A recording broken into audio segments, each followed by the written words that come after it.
115페이지 할 차례인데 114페이지 경문 읽고 또 하겠습니다. 자, 오늘 이야기할 내용이 상당히 재미있는 내용이에요. 재미있는 내용이기 때문에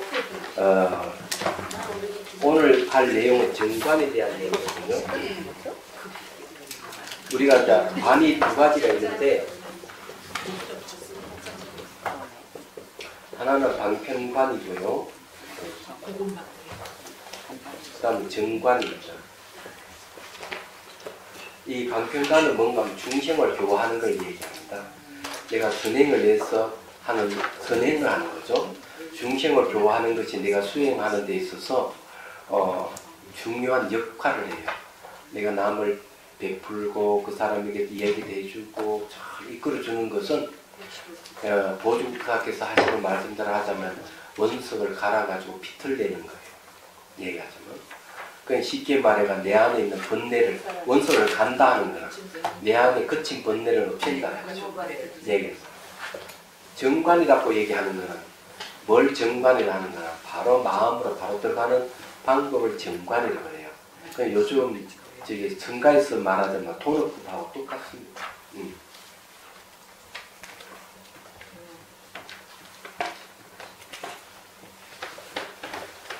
돈업법과 같습니다. 그러니까 마음의 본성을 바로 깨달아 들어가는 것 같은 이치를 담고 있어요. 그게 정관이에요. 그러면 오늘 말하는 이 경제 내용은 정관을 얘기하는데 이 내용을 보니까 바로 시각이 본각을 만나서 깨달음을 이룬 내용을 얘기를 하고 있어요. 그게 정관이다. 이렇게 대승신론에서 얘기하는 것을 그대로 가져와서 얘기를 하고 있습니다. 한번 읽어볼게요. 114페이지 경. 저 중생들로 하여금 모두 신과 아를 떠나게 해야 하니 모든 신과 아는 본래 공정한 것이다. 이제 이 심은 법하고 같습니다. 아와 법을 떠나게 해야 한다 하는 말 같은 말입니다.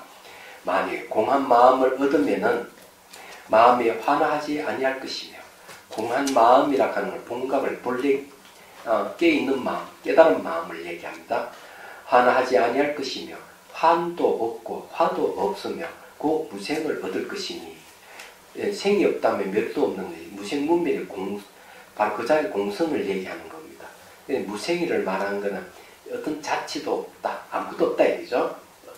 무생의 마음은 환화가 없는 데에 있다. 환하락하는 눈에 보이고 들리는 것들은 전부 다 환합니다. 그렇지만 마음에 비있는 공성을 얻게 되면 그런 게 다 사라져버립니다.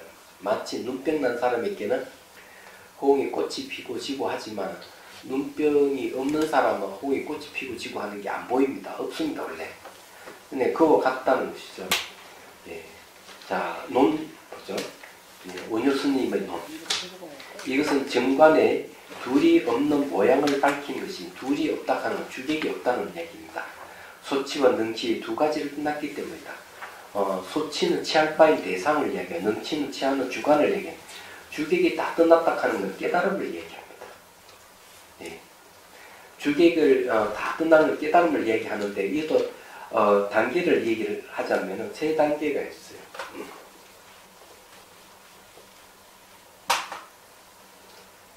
예, 주객이 없는 모습은 무분별치입니다.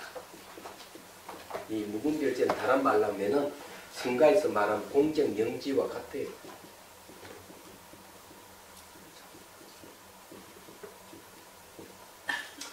분별이 없다 하는 것은 주객이 없다는 말이에요. 공적하다 하는 것 역시 주객이 없다는 말이에요. 신령설에 아는 알만 분별이 없는 거죠. 여기에서 이제 1단계가 있고 2단계가 있고 3단계가 있어요. 무분별지도 얘기하자면은. 그래서 1단계는 이 공삼매에서 공삼매 속이 무분별지고 두 번의 단계는 바로 깨달음을 얘기합니다. 세 번의 단계에서 무분별지는 바로 여기서는 수도로 들어가는 겁니다. 수도로 들어가는데 세 번의 단계의 무분별지를 가서는 바로 열왕지가 나와 무분별지에서. 그래서 이게 이제 두 번째가 여기 깨달음이에요. 첫 번째 지내서 두 번째로 이렇게 나눌 수가 있어요. 이 분별이 없어요. 그래서 분별이 이제 없기 때문에 공삼매 속의 무분별치. 이제 중앙객관이 완전히 사라지고 중생과 부처가 평등해서 법계가 하는 줄 안다는 게 깨달음. 네, 그 다음에 이제 수도로 들어갑니다. 여기 이제 견도라고 합니다. 견도. 이렇게 이제 보는 거죠. 그런데 견도를 셋으로 나누기도 해요. 견도를 셋으로 나누기도 합니다만은 어쨌든 얘기하자면은 무분별치입니다. 같습니다, 이게. 그래서 이제 능치로 소치를 떠났다는 것은 깨달음을 얘기하는 거예요. 소치를 떠났다는 것은, 자, 소치는 관찰 대상이 떠났다 하는 것은 인과 법의 상을 떠난 것이다. 여기 두 가지 있으니, 첫째는 보내야 떠나게 하는 것이고, 둘째는 없이야 떠나게 하는 것이다. 보내야 떠나게 한다는 것은 앞서 취한 상을 이제 없애버리기 때문이니, 경에서 저 중생들 하여금 모두 신과 아를 떠나게 한다. 네. 첫 번째 줄이죠. 그 말한 것 같다. 없이 떠나게 한다는 것은 앞서 취한 상이 본래 공항이기 때문이다. 경에서 모든 신과 아는 본래 공격한 것이다. 라고 말하는 것과 같다. 신과 아란 인을 아라고 하고 법을 심이라고 하니 마음은 모든 법이 의지하는 주체이기 때문이다. 근데 이건 이제 말하면 그 인법 이아를 보통 얘기하잖아요. 그건 마찬가지 똑같은 말이에요. 인법을 얘기하죠. 그래서 여기는 여기에서는 심아라 했습니다. 이 심은 법이고 아는 인다 이런 얘기입니다. 그러니까 이제 이나 법아를 얘기하는 거죠.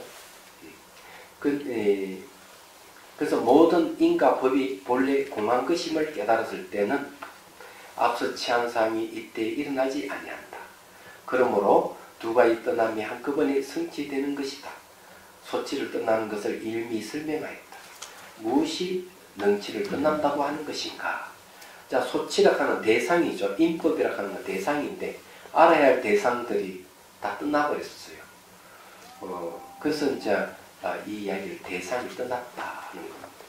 대상을 떠났다고 얘기를 하는데 거기에 보면은 이건 중요한 거예요. 그 영가스님 영가집에 보면은 제일 먼저 떠나는 게 이제 대상이 떠난다고 얘기를 하고 대상이 떠나면부터 주관이 떠난다. 주객이 떠나면은 이제 바로 그것을 이제 그 상적이라 하기도 하고 그 다음에 또 상조라 하기도 하는 상적 상조란 말이 그래서 나와요. 그게 있어요. 그는 어쨌든 제일 먼저 떠나는 게 객관계를 떠나고 근데 이거를 뭐라고 하는가 하면 이렇게 비유를 할 수가 있어요. 어떤 사람이 마을로 그 심부름 보내 마을에 아무개 누구를 좀 이렇게 찾아오시오. 당신 여기 사는 사람이지 않느냐. 난 잘 모르니까. 근데 이 사람이 심부름 가서 마을을 찾아보면 마을에 사람 한 사람도 없는 거예요. 한 사람 없어서 말 찾다가 다시 이제 자기 심부름 보낸 사람도 찾아오는 심부름 보낸 사람도 없어버리고 왜 주객이 없었다. 비유를 들자면 그와 같은 겁니다. 그러면 이제 이런 것은 이제 어떻게 이제 설명해야 될 것이냐. 인법 이 아에 대해서는 그 성유식론에도 처음부터 인법 이하에 대한 얘기를 해요. 모든 인법으로 다 이루어져 있다. 그런데 인무와 법무화가 되니 근데 아공, 법공에 대해서 다 해결되는 거예요. 얘기하자. 그럼 여기서 아공, 법공을 얘기를 하는 거예요. 말하자면. 이 이제 정관이다. 그래서 여기는 앞에 뭐 수행 과정이 뭐고 다 그도 정리를 해버렸어요. 그도 정리해버리고 바로 그냥 인법을 떠나서 들어가는 걸 얘기하기 때문에 도노법과 같다. 제가 도노법. 자, 이해를 돕기 위해서 말씀드리죠. 이 도노법을 얘기를 하면 얘기하면은 제1구가 있고 제2구가 있고 제3구가 있어요. 이야기하자면. 그 제1구가 뭐냐면은 간단하게 얘기하면은 이런 얘기. 직지인심 견성성불이에요.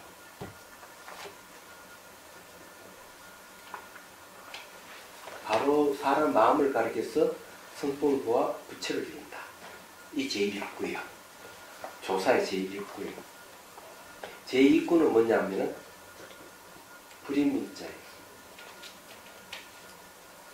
제3구는 뭐냐면은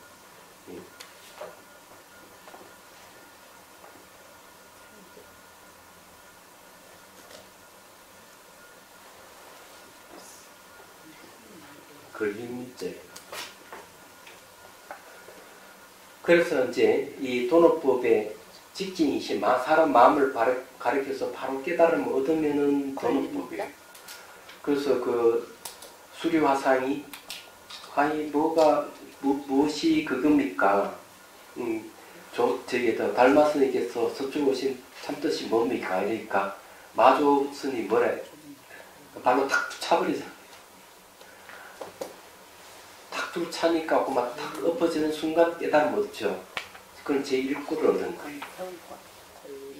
그러니까 조사스님 오신 뜻이 무엇입니까? 이 묻는 것, 그 물음에는 아직까지 마음의 흔적이 남아있는 거죠. 이 사람은 수행하는 분인데 흔적이 남아있는 것을 발로 탁 차가지고 차버리는 뭡니까? 그걸 버리게 한 거죠. 버리게 함으로 해서 이때까지 각 의문이 다 사라지고 툭 트여 바로 자기 마음의 본성을 알아. 그래서 모든 산매와 모든 마음이 다 갖춰져 있다 하는 걸 자기 깨달아버렸죠. 근데 요 가기 전에는 제2구에서 뭔가 문자를 세우지 않는 경지에 들어갑니다. 문자를 세우지 않는 경지는 문자를 떠난 게 아니라 선정이에요.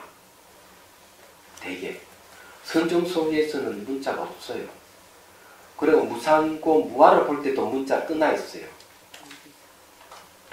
그 무상고 무아를 볼 때도 문자를 떠나 있고, 그 다음에 이제 평정 상태에 들어가가지고, 평정 상태에 들어가는데, 바깥 경계를 알 수 없고, 마음의 모습을 찾을 수 없다. 제극적정심이죠. 그거에 뭔가 하면 심일경성이라고 해요. 선정이에요. 이런 상태는 문자가 없는 상태예요. 이런 상태에다가 마음을 콱 찔러주면 딱 깨달음 얻는 거예요. 이 제1구가 되는 거죠. 그 이전에는 이 불임문자에 들어가기 전에는 역시 문자를 세워가지고 이치를 논하는 거예요. 그래서 제3구는 어리선이라고 그러고 제2구는 열애선이라고 그러고 제1구는 조사선이라는 거예요. 그래 이 불임문자의 세계는 살만 있어요. 살.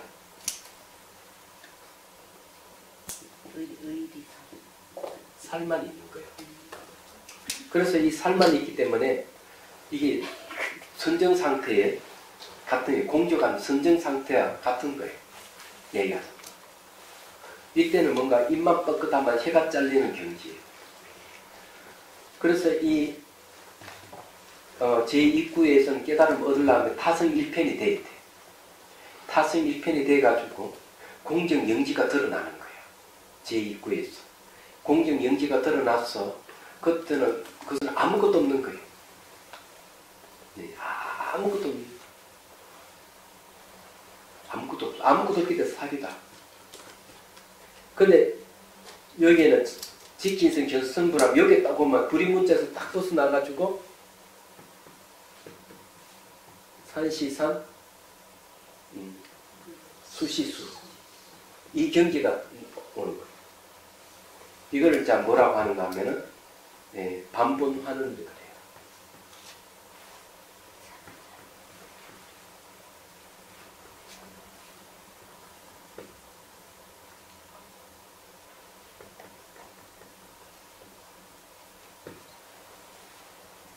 자 들어오는 거. 다시 돌아와. 산은 산이고 물은 물로 다시 돌아왔어. 여기에서는 이 근리문자는 산은 산이고 물은 물이야. 근데 불임문자의 경지에 들어가면은 산은 산이 아니고 물이 물이 아니에요. 산이 물이고 물이 산이 똑같아. 그러다가 이제 제1구로 들어오면은 다시 산은 산이고 물은 물이에요. 이때 산은 산이고 물은 물이는 그 이전에 다 부정해버린 상태에서 올라온 긍정의 세계를 보통 얘기를 하죠. 이런 식으로 얘기를 할 수가 있다. 그럼 여기서 얘기한 도노법이라고 하는 것을 제가 얘기하려는 뭔가 하면은 이런 걸린 문자에서 벗어나서 이 정관의 내용뿐만 하고, 왜냐하면 주객이 다 없어져 버렸어요. 주객이 없는 자리는 뭔가 하면 불임 문자에서요. 같은 거예요. 그래서 여기 불임 문자에서 타승일편 돼가지고 주객이 완전히 사라진 경지에 들어가야 되는 거예요. 그 여기 시발이 제2구에 처음 들어가는 입구가 뭐냐면 타승일편 돼가서 선정이 들어가야 된다. 하수 삼매에 들어가야 된다. 그래야만 주객이 없는 자리에 들어가는 거예요. 거기 처음 입구라면은 주객이 없는, 완전히 아무것도 없는 그런 상태. 그냥 공으로만 텅 빈 아무것도. 그래서 살이라고 해요. 그래 여기는 활이라고 해요. 활. 네, 활. 이 활은 뭐냐면은, 이 활은 뭘 전제되어 있는 말하면 살이 전제가 되어 있는 활이에요. 그러니까 활 속에 살이 남아 있는 거예요. 같이. 살활이 같이 있어요. 같이 있는 것이 바로 이 제1구예요. 근데 구를 왜 쓰느냐, 이 구. 자, 구에 대한 얘기를 하지. 이 얘기 들으면 여러분 이해할 거예요. 초기경전에 보면은, 처음에는 사마타 수행하다가 이파사나 수행으로 들어가는 길 하나. 두 번째 이파사나 수행을 하고 사마타 들어가는 두 번째 길. 세 번째는 사마타 이파사 상수하는 길. 네 번째 길이 뭐냐면 법문을 듣고 바로 깨닫는 길이에요. 네 번째 길에 법문을 듣고 깨닫는 게 뭔가 구입니다. 구. 그러니까 부처님 응구를 듣고 바로 깨닫는 일이 참 많죠. 초기경전에도 보면. 초기경전은 많아요. 사람들이 많이 있으니까 왜 남자가 비집고 들어갑니다. 이 문둥병 환자인데. 그래서 자기 제일 앞에 딱 앉아서 법문을 들어요. 그 법문자 부처님 듣고 바로 깨달아요. 이 조사응구가 부처의 응구를 법문을 듣고 바로 깨닫는 거예요. 많아요. 초기에 보면은 오비구도 보면은 그렇죠. 법문을 듣고 깨닫잖아요. 맨날 며칠 걸리지만. 그래서 부처님의 응구는 활대와 같아. 활대를 알죠? 둥글. 조사응구는 활줄과 같아. 직설지활이에요. 다만 저는 방법의 차이가 있죠. 같은 응구예요. 그래서 이제 조사의 응구가 무서운 거예요. 한마디 탁 던지는 것이 그 던져서 은하에 되고 바로 깨달으면은 바로 제1구를 깨달으면 조사선이 되고, 제1구를 깨달았는데 열애선이라 하는 불임문자의 경지에 와 있을 경우도 있어요. 그래 이 불임문자는 주객이 없는 자리다. 네, 여기 얘기하는 거 딱 보면 그런 거. 그러면 이해가 되죠. 그래 응구가 어떤 역할을 하느냐? 깨달아 들어가는 길의 역할을 해주는 거죠. 방편이죠, 응구가. 네, 조사의 응구도 있고 부처의 응구도 있고. 근데 부처의 응구는 너무 자세하게 자비심이 풍부해가지고, 조사의 응구는 자비심이 없어. 바로 탁 던져. 이게 이제. 그래서 이 응구를 갖고 자세하게 눈에 남. 그리고 후대에 가면 이 응구를 갖고 조사의 응구를 정형화한 것이 뭐냐면은 하도 1700공간 얘기하잖아. 그 정형화돼. 그래서 이제 부처님 응구도 그렇게 정형화시키면 될 것 같지만은 부처님 응구는 너무 자세하게 설명했기 때문에 그게 없어요. 탄력성이 없어요. 얘기하죠. 너무 부드럽게 얘기했기 때문에 조사하고 걸 굉장히 가격하거든. 그래서 깨달음이 오는 거야. 근데 방법적인 차이죠. 여하튼요. 이런 차이가 있다 하는 걸 이해하시죠. 구를 얘기하는 거는 여러분들이 이제 이런 이해가 있으면 혹시 이 좀 읽다가 그만 탁 깨달은 사람이 있으면은 요거는 금강산맥 경론 응구를 듣고 깨닫는 거야. 다른 건 아니에요. 그게 그 네 번째 방. 그치, 법문도 깨닫는 거는 제일 빠른 방법이죠. 자, 그 다음에 이제 봅시다.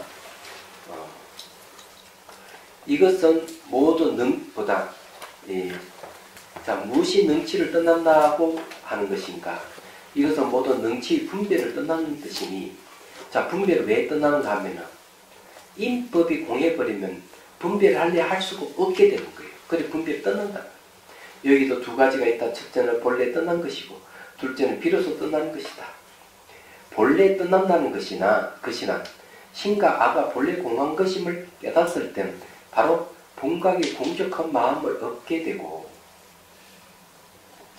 이 공적한 마음은 본래 능치를 떠나는 것이니, 그러니까 공한 마음을 공적한 상태에 들어가 버리면 분별을 할래 할 수가 없는 거야. 그래, 분별을 떠난다. 이런 걸 얘기하는 거야. 능치를 떠났기 때문에 본래 환하지 않는 것이다. 이것은 경에서 만일 공적한 마음을 얻으면 마음이 환하지 않을 것이다 라고 한 것과 같으니, 환하지 않는 것은 허망한 것이 아니기 때문이다. 자, 비로소 떠난다는 것은 이 본각의 공적한 마음을 얻었을 때 능치 분별이 다시는 생기지 않아요. 마음이 다 공해버립니다. 얻는 바의 공적한 마음에 따라 환함이 없기 때문이다. 자, 여기서 이제 우리가 좀 자세하게 우리 과정을 공부를 좀 해봅시다. 이렇게만 이야기하면은 별로 여러분들에게 이렇게 가슴이 와닿는 게 없을 거라고 봐요. 왜냐하면 과정을, 이 지금 말은 이렇게 너무 짧게 얘기하 앞에 다 잘라버렸기 때문에 지금 어려운 거거든요. 그러면 그 앞에 수행은 어떻게 이리 간다 하는 걸 알면은 좋겠어요. 그래, 첫 번째 우리 알 수 있는 거는 주객을 원할 때 이 객에 공을 만났다. 인법이 공함을 이렇게 볼 때, 주관이 객관을 볼 때 공을 만나게 되면은 여기에는 분별이 없습니다.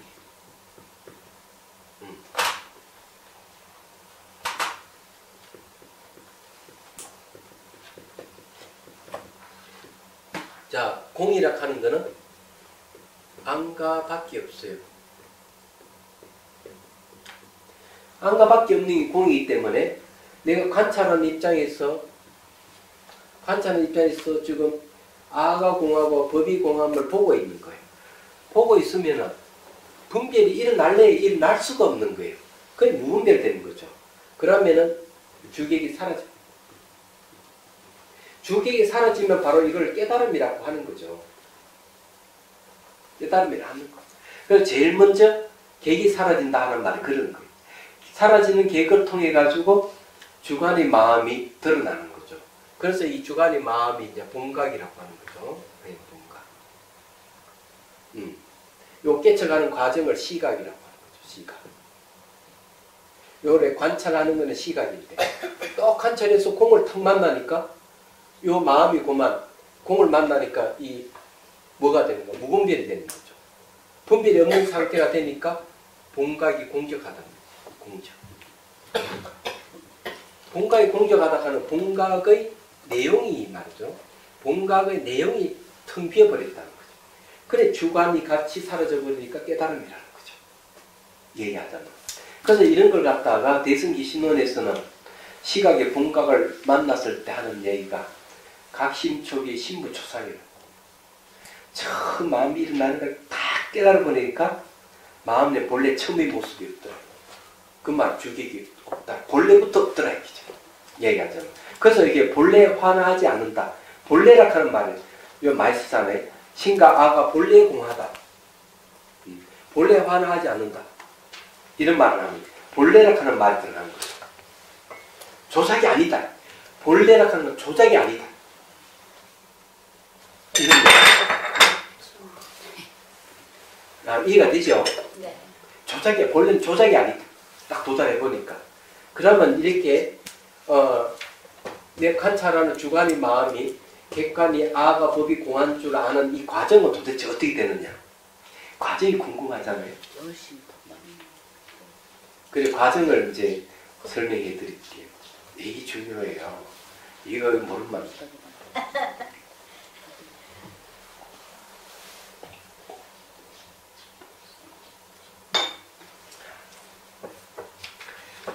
사람들은 이 수행에 대한 얘기를 하면 대부분 과정을 다 생략해버리고 얘기를 하기 때문에 저 무슨 소리 저런 소리 하고 이해가 안 되는 게 너무 많아요. 과정을 잘 아는 사람은 이거 그냥 앞에 딱 잘라버리 이것만 얘기하면 딱 그거 알아들어요. 과정을 아는 사람은. 과정을 모르겠거든요. 이제 요 과정을 얘기를 하죠. 자, 원각형 보안보살장을 근거해서 과정을 얘기를 하겠습니다. 그걸 갖다가 정멸차제 5단계라고 합니다. 자, 첫 번째는 몸 소멸. 몸 소멸에서 가니까 마음 소멸. 세 번째는 경계 소멸. 그 다음에 이제 소멸했다는 미세한 생각 소멸. 그 다음에 이제 비한 불멸이에요.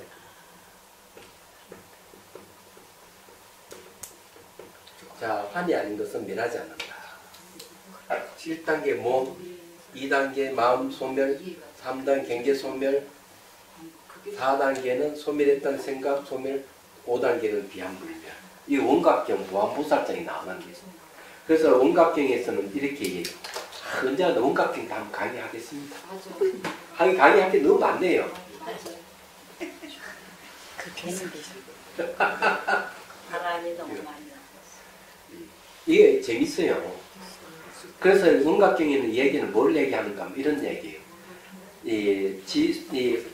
처음에 무변호공 각소 현발을 얘기해요. 끝없는 호공은 깨달음에서 나왔다. 여러분 깨달음이 무엇인지 모르잖아요. 몰라도 괜찮아요. 호공이 깨달은데 호공이 무변 호공이 나왔는데 호공 속에서는 뭐가 있냐? 지수화풍 4대가 이루어져요. 4대가 결합해가지고 몸을 이루어요. 우주를 이루기도 하고.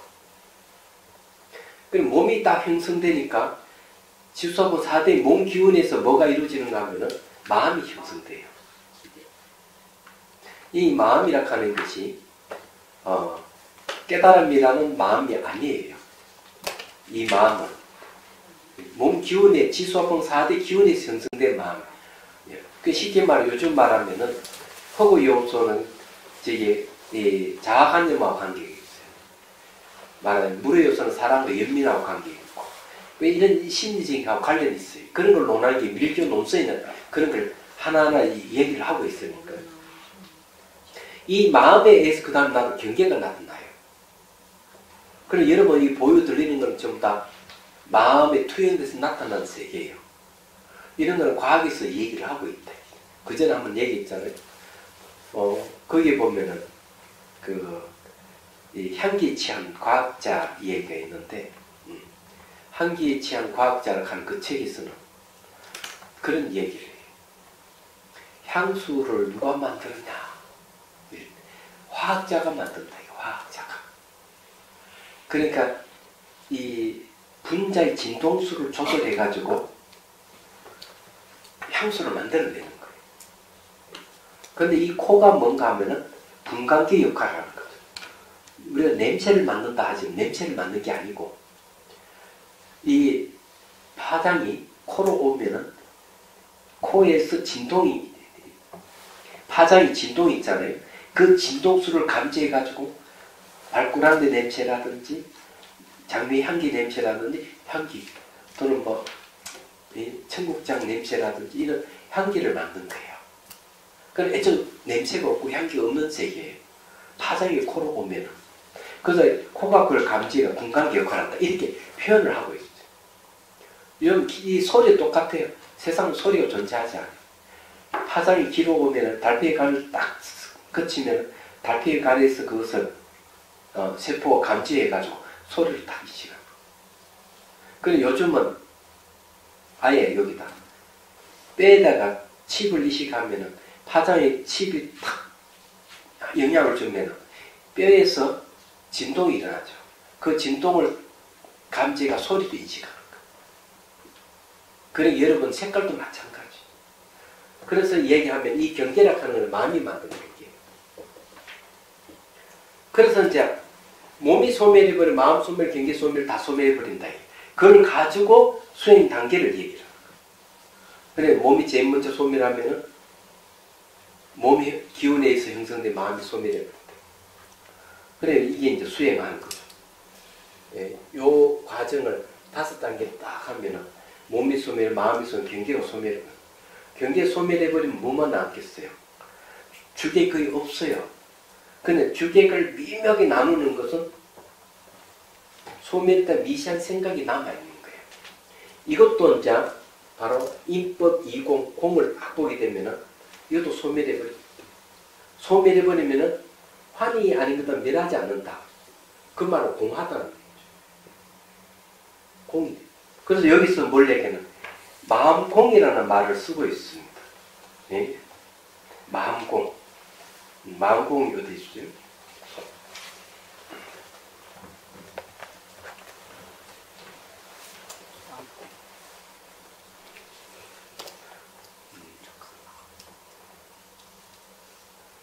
그 과학 중에 또 마음공, 거기 경에 보면 두 번째 절에 만일 공한 마음을 얻으면 마음이 환하지 아니할 것이다. 그러니 이 비한 불면이 환이 아닌 것은 멸하지 않는다 하는 것은 뭡니까? 공한 마음이에요. 공한 마음이기 때문에 환하가 없는 거예요. 여기는 환이 없다거나 여기는 환하가 없다 그랬죠. 없어요. 그리고 여기 뭐냐? 비한 불면이 이게 원각입니다. 본연의 마음이에요. 이것이. 그래서 여기서 얘기하는 것이 객이 인법이 다 공해버리면 분별이 없다 하는 거예요. 이런 과정을 거치는 거죠. 그럼 몸 소멸은 잘 알다시피 보십시오. 요거는 신, 수, 심법. 부처님께서 말씀하신 관절 대상 4가지를 요 대입을 딱 해보면은 딱 나타나거든요. 자, 몸은 이게 몸 소멸하고 관계되는 거잖아요. 마음 소멸은 뭡니까? 요거 심하고 관계되죠. 요거 관계되는 거죠. 요 중간에 수는 요쪽도 관계하고 요쪽도 다 관계해요. 얘기하는 거죠. 이 감각이잖아요. 그래서 이게 처음에는 이제 딱 앉아가 몸을 관찰하면은 몸이 일어났다 사라졌다 해서. 그래서 일어났다 사라졌다는 관찰할 때 무상 관찰을 해요. 무상의 다른 이름이 연기잖아요. 연기 다른 이름이 공이거든요. 이게 아주 좋아요, 이게. 그래서 이 초기 경전에든 초기 불교에서도 몸 관찰하는 것도 처음에는 그걸 하죠. 시체가 서가는 과정을 그러니까 시체라 하는 것이 서가는 과정을 관찰하고 몸의 부정을 관찰하는 거거든요. 그럼 감각만 하네. 몸이 부정하다가 알면. 그렇지만 이제 이파사나 수행에서는 호흡, 배가 들어갔다 나갔다 하는 걸 관찰하든지 하거든요. 그러면 이제 몸이 점점점 형태가 소멸하지만 감각은 그저 남아있어요. 그러면 이제 처음에 몸 소멸하고 감각도 보면 일어나고 사라지는 보면은 무상 관찰하면 감각도 이렇게 꿈과 같다 하는 걸 알게 돼요. 그러면서 이제 감각을 통해서 뭐가 일어나는가 하면 각가지 이 번뇌가 일어나요. 탐진치 번뇌가 일어나요. 감각을 통해서. 감각을 통해서 번뇌가 일어나는데 그것은 연기적학에서 없애는 거예요. 생각이 일어나면 바로 알아차리면 다 없어져요. 없어지면은 이 감각을 통해서 어디로 들어가느냐? 마음의 영역으로 들어가요. 마음의 영역으로 들어가면서 연기적학 계속해버리면 이제 마음 소멸이 일어나기 시작해요. 무심해지기 시작하는데 대상이 이 감각도 대상이고 몸도 대상이잖아요. 그러니까 몸이 무상, 이 감각도 무상 고이고 무아이고 그런 거거든요. 이런 걸 통해서 이제 마음으로 들어가면 이제 마음을 대상으로 이제 마음 안에는 뭐가 있습니까? 인이 있고 법이 있다. 인법이. 주재하는 자아가 있는지 이제 살펴보라. 아, 마음 자체는 주재하는 자아가 아니다. 인이 없어지고. 그 마음 자체도 텅 비어있는 이 무심한 상태에 광아리같이 비어있는 마음을 탁 보니까 감정과 생각은 일어나지 않는데 마음은 찰나찰나 변하거든. 찰나찰나 사라지는데 이때 찰찰 사라지는 마음은 감정과 생각이 아니에요. 그러면서 마음은 존속해요. 그런 걸 딱 볼 때 이제 뭘 알게 되는가 하면 이렇게 하는, 이게는 마음이 죽지 않는구나. 불연속의 연속이구나. 연속하지 않으면서 계속 존재하는구나. 사라지면서도 마음이 존속하구나. 그러면서 이제 이 마음을 갖다가 자아라 했구나. 아라고 하고 뭘 했구나. 그렇지만 이것은 매일 차를 변하기 때문에 지나간 마음은 얻을 수 없고 미래의 마음은 얻을 수 없고 현재의 마음은 얻을 수 없는 금강경이 나오는 과거, 현재, 미래이신 마음은 얻을 수 없다는 걸 알게 돼요. 그러면은 이 실체, 마음도 자체가 실체가 없구나. 공이. 그러면 이제 유사한 뭐가 본연의 마음을 들어가는 본연의 마음에 들어간 자리가 아공법공의 자리예요. 그걸 심청정이라고 하고 심강명이라고 그러고 조작하는 마음이 전혀 없는 본래 마음이 그 자리가 요게. 근데 법이라고 하는 건 이거는 심리 현상이에요. 심리 현상인데 부정적인 심리 현상을 하고 긍정적인 심리 현상이 있어요. 청정의 심리 현상을 두고 부정적인 심리 현상을 없애버립니다. 얘기야. 그거는 뭔가 하면 내가 몸을 관찰하고 감각을 관찰하고 마음을 관찰하는 과정에서 나타나는 게 법입니다. 그래서 그 중에서는 청정한 심리를 취해가지고 이 수행하는 데 사용하고 그 번뇌락하는 놈은 다 없애버리는 거예요. 나라다만. 자, 그런 걸 이제 생각하면 돼요. 근데 신수신법이라 하는 게 결국 마음이 이제 주제인데 마음이 공함이 여기서 말하는 이 계기공하고 이 주가공합니다. 주계 다 공함이 이제 들어가는 거예요. 그래서 여기에 대해서 얘기하자면 딱 이렇게 요거 이렇게 딱 하면 다 맞아 들어가죠. 그래야 안 그래요. 그래서 요 얘기하자면 그렇게 되는 겁니다.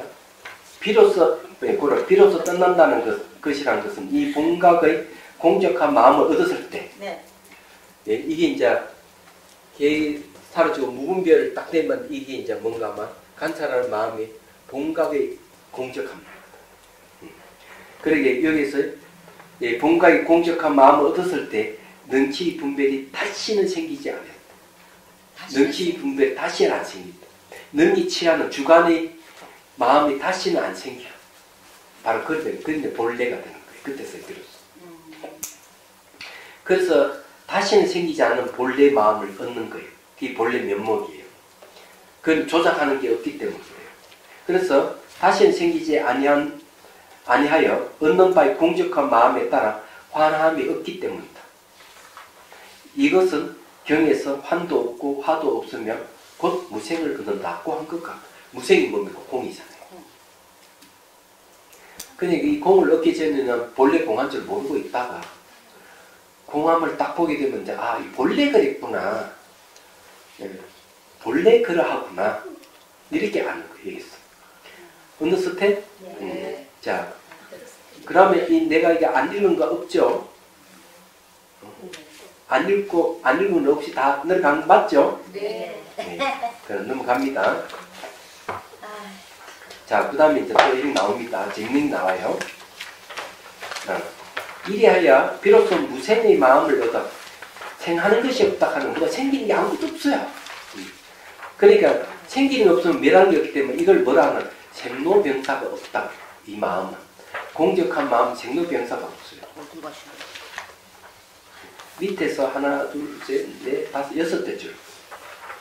이리하여 비로소 무생의 마음을 얻어 본래 공적하여 환화가 없는 이치를 깨닫게 된다. 화나라 하는 뭐가 글리적 하는 뭐가 영상 같은 거 보이는 게 아무것도 없어요. 그런 거죠. 그러므로 영상이 얘기했지만 수행하는 사람 보면 막 별을 아름답고 나도 원래 수행했더니만 그렇게 아름다운 처음이야. 내가 수행이 잘 되는가 보다. 이런 생각을 하는 사람이 많은데 그럼 화나요. 그래 생긴 건 사라진다 그러면 빨리 알아야 돼요. 그러므로 무생의 마음의 화나가 없는 데 있다고 했으니 이것은 마음의 경계를 임시로 설명하기 때문에 있다고 붙여서 말한 것이다. 그런데 비로소 능치를 떠난다는 것은 시각의 뜻이고 능치를 떠난다 하는 시각의 뜻. 능이 이제 관찰하는 마음이 왜 떠나느냐? 공성을 보니까 그만 마음이 무분별이 되고 무분별이 되니까 그게 이제 시각의 뜻이다. 그죠? 본래 능치를 떠난 공적한 마음. 그래서 능치를 떠나고 보니까 본래 공하더라 하는 본래 능치를 떠난 공적한 마음은 본각의 뜻이다. 뜻은 비록 두 가지 있으나 그 둘은 합해져서 일각을 이루니 똑같이 능치와 소치를 떠나고 제것과 애것을 떠났기 때문이다. 이걸 뭐라고 하는지 알아요? 여기서 이제 또 우리가 얘기를 해야 될 것이 있어. 또 이제 그림을 그립니다. 본각을 얘기했는데 각중의 시각이 딱 생겼어요. 시각을 얘기하는데 이는 시각을 비로소 깨달아가는 거죠.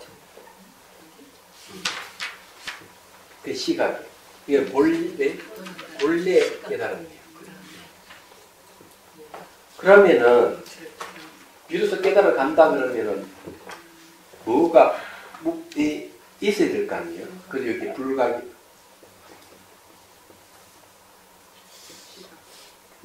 자 본각은 뭐고 시각이 뭐 불각이 뭐냐? 아니, 불각이라 하는 것은 바로 인법을 얘기합니다. 여기서 말하는 인심을 얘기하죠. 이걸 얘기하는 거예요.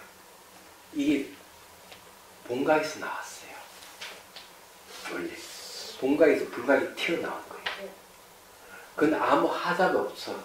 본각에서 불각이 나오는 하자가 없는데 본래는 하자가 없는데 왜 튀어나온 불각이 하자가 있느냐는 거죠.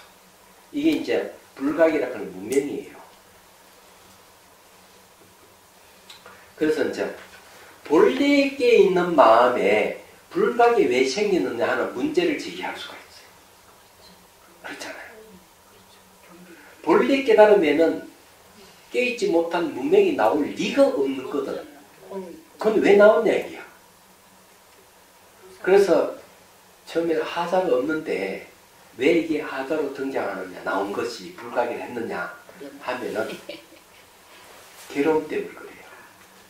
인간이 괴롭지 않는다면 이 불각을 얘기할 필요도 없고 시각을 얘기할 필요가 없어요.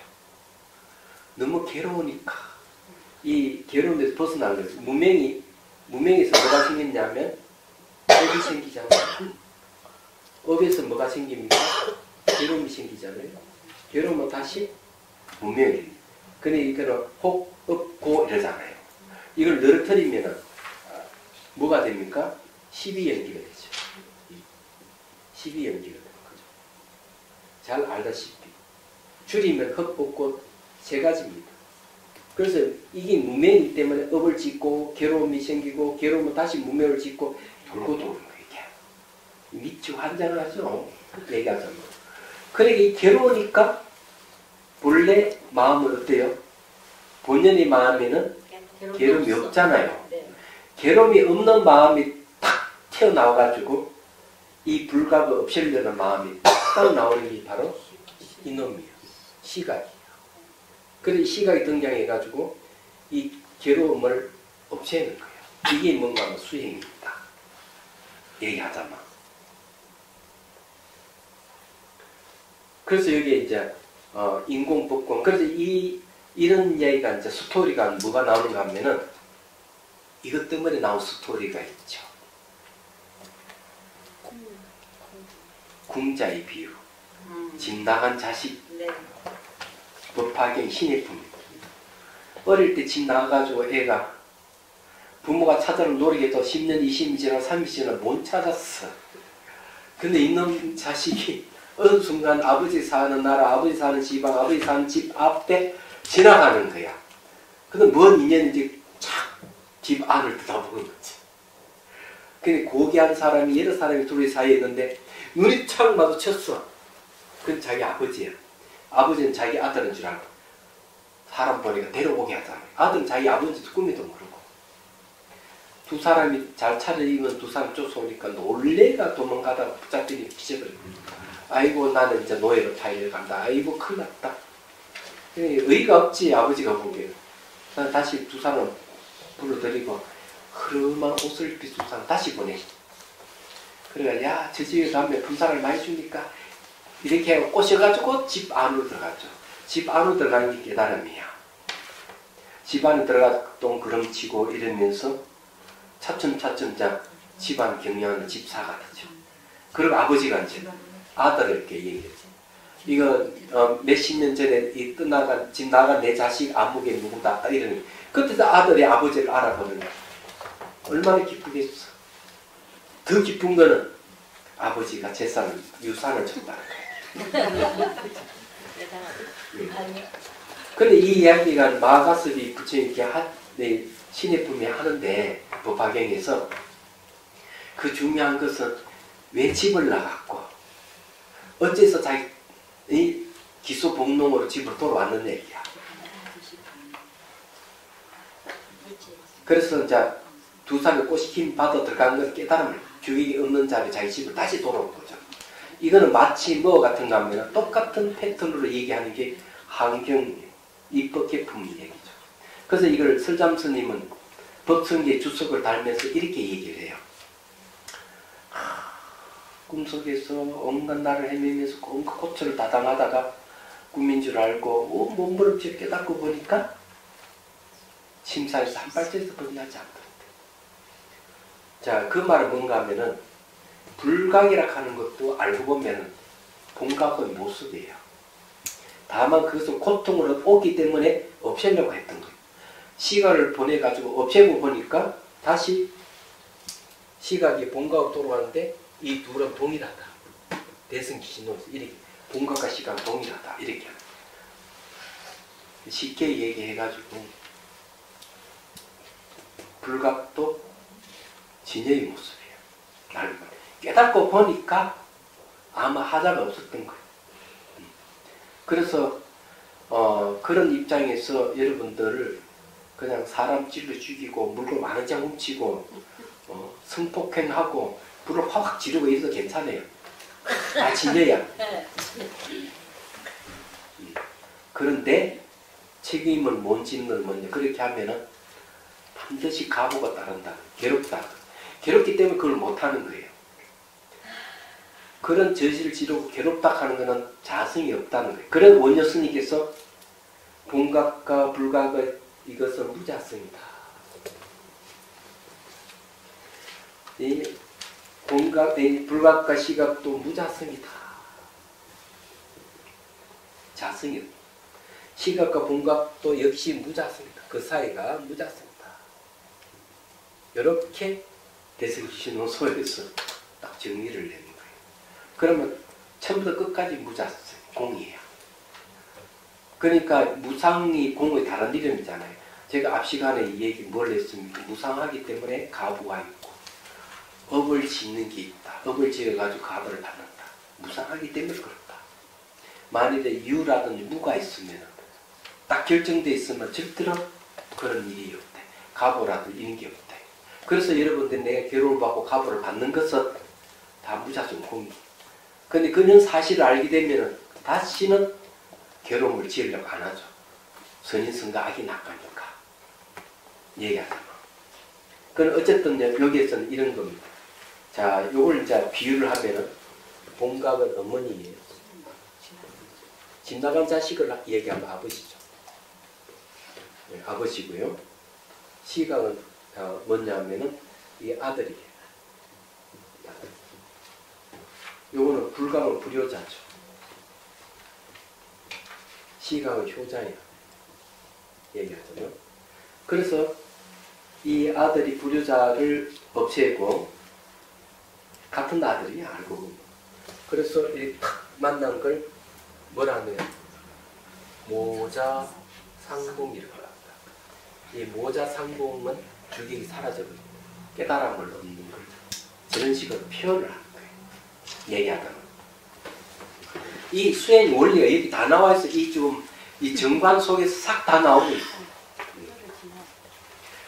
그래서 여기서 능치와 소치를 떠나고 똑같이 떠나버리고 주객이 사라졌다. 모자 상봉인 거예요. 세극과 애끝을 떠났기 때문이다.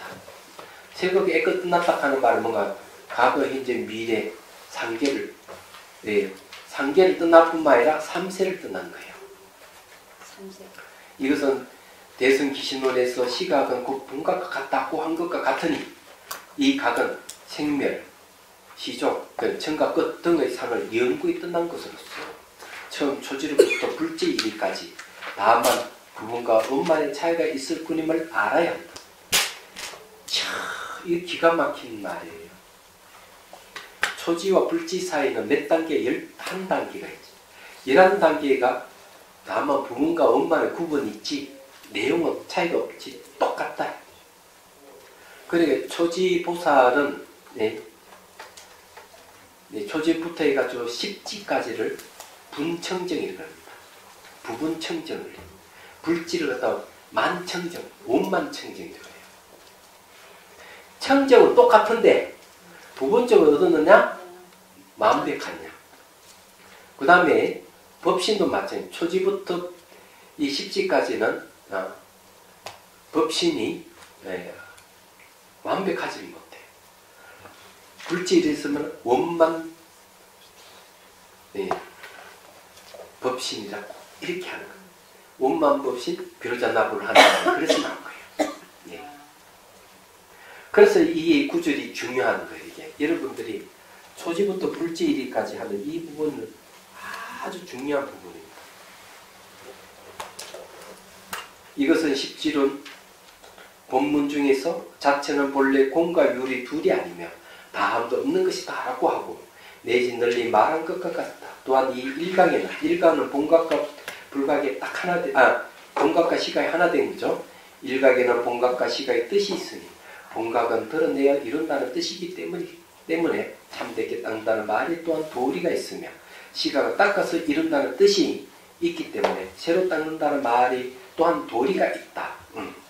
만약 지우치게 고집한다면 그 미진함이 있을 것이다. 우선 부연 설명을 거치고 다시 본문을 해석하겠다. 무상관을 널리 설명함을 이상으로 마친다. 이거는 다음 시간에 간단하게 더 설명하고 넘어가도록 하겠습니다. 뭐 질문 있습니까? 다음 시간에 할게요. 다음 시간에. 웬일이야. 선생님도 질문 있는데요. 네. 분각에서 부각이 나왔다 그랬잖아요. 공각에서 불각이. 예, 예. 근데 굳이 나올 필요가 없는데 불각을 경계의 바람으로 보면 안 돼요? 맞아요. 예, 맞아요. 이 경계의 바람인데 예. 착각이죠. 그 바람이 꺼지면 분각으로 가는 거죠. 그렇지, 그렇지. 네. 예. 예. 경계의 바람이 사라지면 이제 공각이 드러나니까. 그래서 불각은 원래 착각입니다. 존재하지 않는 거예요. 다만 저게 나타나는 건 괴로우니까 나타나는 거예요. 인생이 너무 괴로우니까 저놈이 탁 나타나는 거예요. 결국 한 번도 나온 일이 없잖아요. 예? 그렇죠? 한 번도 나온 일이 없잖아요. 그렇죠. 나온 적이 없어요. 깨닫고 보면 나온 적이 없는 거예요. 깨치기 전에는 계속 뭐가 생기고 그런 거예요. 괴로운 줄 모르면 어떻게 되나? 예? 괴로운 줄 모르면. 괴로운 줄 모르면 두 종류예요. 나무 토막 같이. 그렇게 되면은 이 괴로움을 모르면은 이 세상에 대해 무감각해지는 그 천치바보일 가능성이 있고 얘기하자면 그 다음에 괴로움을 모르면은 외도일 가능성이 많아. 그런데 굴로사는 괴로움을 알아. 그래서 중생부재를 괴로움 원래 없는 줄 아는데 괴로움을 느껴서 하니까 너무 불쌍하니까 부처님께서 중생부재하는 거예요. 괴로움을 안다 하는 게 매우 중요해요. 괴로움을 알아야만 괴로움을 벗어나고자 하는 마음이십니다. 그렇지만은 전혀 지각이 없는 존재나 외도들은 그런 생활을 하지 않는 것입니다. 자, 해양기 합시다. 중생들을 구하는 마음으로 깨달음의 전수를 이룰 때까지 부처님과 법과 선거에 항상 기인합니다. 지혜와 자비를 갖추고 이경을 위해 노력함으로써 부처님 앞에 머물겠습니다. 원만한 부르심을 일깨우겠습니다. 공계가 있는 한 중생이 있는 한 저도 함께 따라 머물며 중생의 고통을 전달하고 나가겠습니다.